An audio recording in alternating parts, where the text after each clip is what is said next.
안녕하세요. 대단히 반갑습니다. 숲을 읽어주는 남자 자한형 이종수입니다. 이번 시간은 647번째 시간으로 젖어미라는 수필을 읽어드리도록 하겠습니다. 젖어미 김애자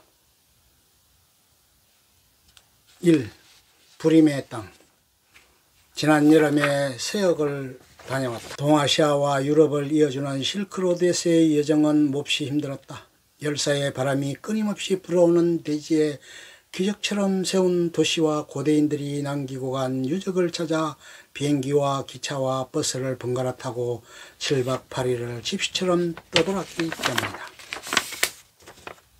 거기에서 처음으로 생명을 잉태하지 못하는 불임의 땅을 보았다. 불임의 땅은 눈물겹도록 쓸쓸했다. 우르무치로 가는 비행기 안에서 내려다본 광활한 평원은 건초처럼 메말라 있었고 황사의 발원지인 황토 고원과 흑산이 미라처럼 누워 있었다.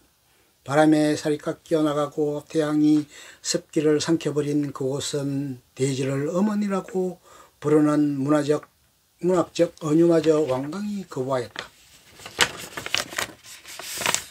그래도 사람들은 열심히 살고 있었다. 우르무치와 쿠차, 유원, 하밀, 돈왕, 투르판에 발을 붙이고 사는 사람들은 천산에서 내려오는 젖줄에 매달려 도시를 세우고 양을 치고 관계수로를 이용하여 목화와 포도와 하미가를 경작하면서 그런대로 역사와 문화와 전통을 이어가고 있었다.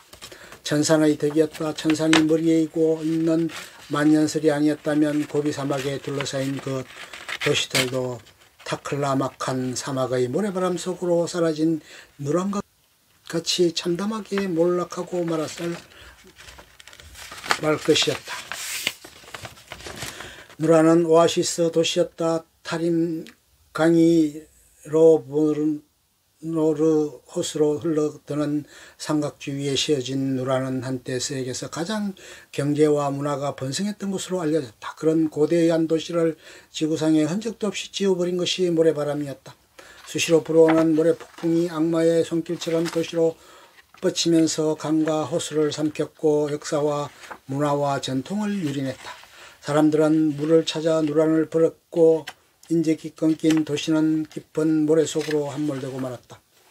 문명 앞에는 숲이 있고 문명 뒤에는 사막이 남는다고 한 샤트 브리망의 말이 옳았다. 나는 척기 짝지인 성도에서 시작하여 우르무치, 도낭, 유원, 하밀 그리고 마지막 코스인 투르판까지 비행기와 기차, 버스로 이동하면서 그 모든 도시들은 언젠가는 고창국이나 누란처럼 전설만 남기고 사라질지 모른다는 생각을 했다. 만일 지구의 온난화 현상으로 천산의 만년설이 녹아버린다면 물 없는 땅에서 인간의 존립이 불가능하면 자명할 터였다. 지각변동이 일어났던 것도 아닌데 강물이 흘러간 흔적과 호수의 퇴적층이 곳곳에 널려 있었다. 메마른 벌판, 검은 뼈대만 낭상한 산, 황량함을 느끼게 하는 강의 퇴적층이 이처럼 불길한 예측을 가능케 했다. 게다가 해마다 누란을 함몰시킨 모래바람이 계속해서 영토를 확장해 나가고 있지 않은가.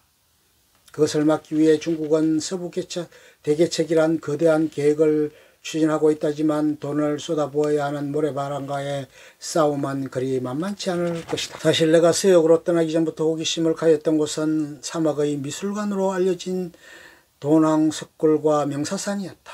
모래가 현악기처럼 맑은 공명을 낸다는 명사산 남쪽의 사암 기슭에 있는 천여 개의 감시를 눈으로 직접 확인하고 싶었다.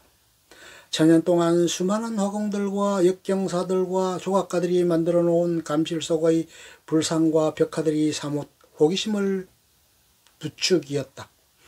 답사매니아들을 따라 인천공항에서 성도로, 성도에서 우르무치를 거쳐 세 번째 당도한 도낭이란 도시는 공항 로비에서부터 그 분위기가 달랐다. 공후를 손에 든 보살상의 고요한 미소가 우리들의 피로를 보듬어 주었기 때문이었다. 사막의 미술관 어딘가에서 모방한 조형물일 것이란 지레진 벽으로 허투루 넘기려 했으나 이내 끌려들고 말았다. 문화의 고졸함이란 땅과 공기에서 밴 연유래야 지나가는 나그네의 발길을 잡을 수 있다는 사실에 새삼 감탄하며 호텔로 돌아와 여장을 풀었다. 2. 오라천. 여행 4번째 날 아침나절에 일행은 명사산으로 향했다. 모래가 쌓여 이루어진 그 산은 바람이 불거나 사람이 산에 오르면 울고 밟으면 부서진다는 말이 해조음처럼 가슴을 설레겠다. 그러나 엷은 황금빛이 도는 감도는 8월의 명사산은 공명을 일으키지 않았다. 모래의 입자가 하도 고와 부서지기는커녕 실끝자락처럼 발목을 잡고 자꾸만 뒤로 끌어내렸다. 낙타의 등에서 내려 대나무로 만든 사닥다리를 타고 올라가 내려다본 시계는 개벽한 태초의 모습이었다. 아니면 모래로 조형물들을 설치해 놓은 대단원의 전시장 같기도 했다. 새삼 풍백의 위력이 느껴졌다. 바람의 신이 아니고는 고운 입자로 삼각주가 분명한 피라미드와도 같은 산을 무슨 재주로 만들 수 있었겠는가. 엄저의 높낮이처럼 이어지는 형상에 경탄을 바치고 나서 모래를 한 움큼 지어보았다. 그리고는 어느 생물학자의 말을 생각했다. 우리가 무심코 떼어놓는 한 번의 발자국 밑에는 4만 마리나 되는 미생물이 있다던 그의 말을. 하지만 내 손으로 움켜진 그 한 줌의 모래 속에는 단 10마리의 미생물도 살아있을 것 같지 않았다. 이슬조차도 내리지 않는 그 땅에는 물의 윤회도 없었다. 이슬의 전생과 구름의 전생과 비의 전생이 하나의 원융이라는 것을, 그 원융에서 유기질과 무기질이 발생하는 고리의 순환을 거부한 채 오직 불볕과 모래바람의 폭장만 난무하는 고독한 땅에 낙타는 달관자의 모습으로 멀리서 온 순례자들을 등에 싣고 묵묵히 걸어가고 있었다. 낙타의 고삐를 잡은 소녀도 낙타처럼 걸으며 우리를 오라천으로 인도하고 있었다. 낙타와 소녀는 오아시스로 가는 동안 내내 나를 우울하게 했다.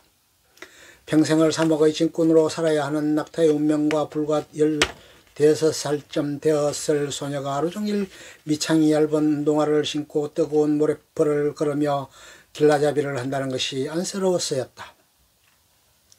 낙타에게는 꽃비를 풀어주고 소녀에게는 실로 그의 아름다운 한국의 오월을 보여주고 싶었다.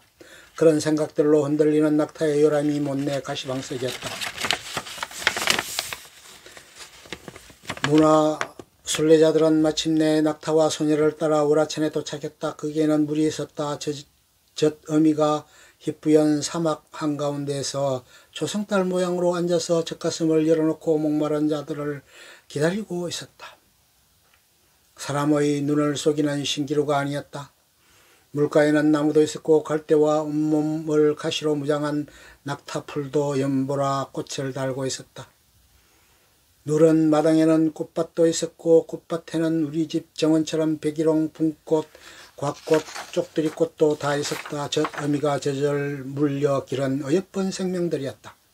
여인이 그곳에서 자리 잡은 것은 언제부터였는지는 아무도 모른다. 어쩌면 사막과 함께 생겨서 지금까지 그렇게 초성달처럼 고운 자태로 사람들의 발길을 기다려왔는지도 모른다. 다만 분명한 것은 중국의 비단이 이 거기를 따라 멀리 로마나 인도로 혹은 러시아 등지로 유출되었다는 점이다. 당시에 수많은 대상들과 성녀들이 낙타를 끌고 여인의 젖가슴으로 파고들며 목을 축이고 여정에 지친 몸을 쉬어갔다는 사실이다. 국적도 묻지 않고 종족도 가리지 않고 찾아오는 목숨들을 품어주던 젖어미는 8월의 모래바닥 한가운데서도 흐트러짐 없이 어연했다. 나는 돌아와 물을 마실 적마다 그 어미를 생각했다. 희뿌연 모래바다에서 가슴을 열어놓고 목마른 생명을 기다리는 관음의 젖가슴을 잊을 수가 없었다.